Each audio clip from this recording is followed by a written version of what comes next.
வேதம் ஒரு நிமிடத்தில் சங்கீதம் 90:14.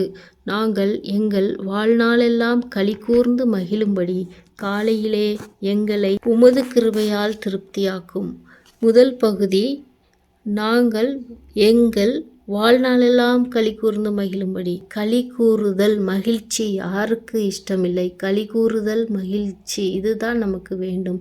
வாழ்நாள் முழுவதும் வேண்டும் என்றால் அதற்கு நாம் செய்ய வேண்டியது இரண்டாம் பகுதி, காலையிலே எங்களை உமது கிருபையால் திருப்தியாக்கும். நமது வாழ்நாளெல்லாம் மகிழ்ச்சி வேண்டுமா? கர்த்தர் அதை காலையிலே கொடுக்கிறவராக இருக்கிறார் என வேதம் சொல்லுகிறது. ஆங்கில வேதாகம் பைபிளில் சாம் 90:14, satisfy us in the morning with your unfailing love. காலையிலே நமக்கு தேவனுடைய அன்பை ருசிக்க முடிகிறது. அது மாறாத அன்பாக இருக்கிறது. அந்த காலை நேரத்தை நாம் பயன்படுத்தி தேவ அன்பை அதிகமாய் பெற்றுக்கொள்வோம்.